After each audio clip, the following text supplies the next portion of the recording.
There's families of victims here today. Have you apologized to the victims?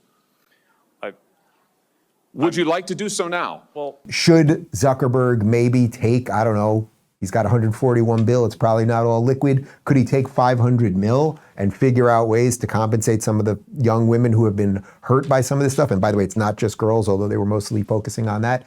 Probably could, but as you guys know, most of these congressional hearings, they just kind of bring them in, they smack them around, and then nothing really happens in the real world. Although this was an interesting moment. Hawley was just going on and just not letting Zuckerberg off the hook. And they had some of the families of kids who have been exposed to porn, I think who have committed suicide and just a bunch of awful things. And he basically forced Zuckerberg to get up and apologize to them right there.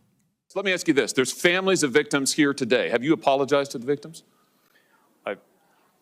Would you like to do so now? Well, they're here. You're on national television. Would you like now to apologize to the victims who have been harmed by your product? Show them the pictures.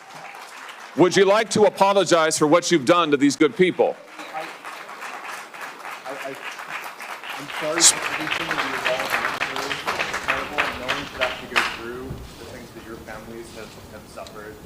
And this is why we invested so much and are going to continue doing industry-leading efforts to make sure that no one has to go through the types of things that your families have had to suffer. All right, so it's a bit of a struggle session there. You might say that's too heavy-handed by Hawley. Zuckerberg did get up and do it. I hope he means it forthrightly, that the tools that they've created on this platform, and his intention was to meet girls. Like, that was why he created the Facebook. It was called the Facebook at the time. And then it just became this thing that everyone has on their phone. Although I don't have Facebook on my phone, pretty impressive.